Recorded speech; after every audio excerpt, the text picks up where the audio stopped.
yang hari ini menjadi sorotan publik yakni sosok legend TNI Jaka Budi Utama yang menjadi anak buah Sri Mulyani yang dilantik hari ini sebagai Dirjen Bea Cukai. Legend TNI Jaka Budi Utama dilantik Menteri Keuangan Sri Mulyani menjadi Direktur Jenderal Cukai Kementerian Keuangan pada Jumat 23 Mei 2025 hari ini Tribuners. Jaka Budi Utama adalah seorang perwirawan tinggi TNI. Ia lahir di Jakarta pada 9 November 1967.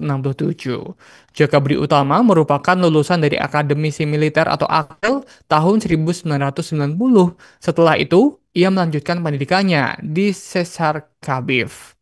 Selain itu, pria kelahiran Jakarta tersebut juga pernah menimba ilmu di Dikpala II Seskoaf Dandim dan Lemhanas RI di TNI AD. Ia termasuk dalam Satuan Infanteri Kopassus.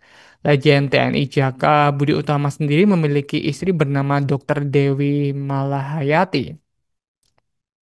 Legend TNI Jaka Budi Utama memulai karirnya setelah ia menyelesaikan pendidikan di Akmil pada 2004, di mana pada 2004 ia ditugaskan menjadi dan Yonif 144 Macan Lauser. Setelah itu ia diangkat menjadi Dandim 0908 Bontang. Pada 2016 ia diberi kepercayaan menjabat sebagai Danrem 012 Tengku Umar. Lalu pada 2017 ia didapuk menjadi Danpus telat. Kemudian pada 2018, Jaka Budi Utama diangkat menjadi Waspam Kasat. Kurang lebih 2 tahun ia menduduki jabatan Waspam Kasat.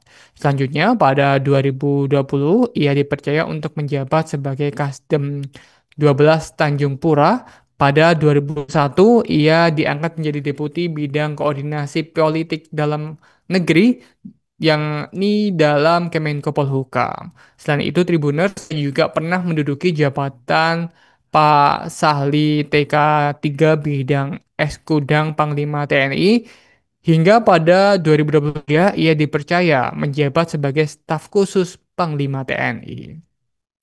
Itu tadi Tribuners sosok dari Legend TNI Jaka Budi Utama yang hari ini dilantik Sri Mulyani sebagai Dirjen Bea Cukai. Download Tribun X sekarang, menghadirkan lokal menjadi Indonesia.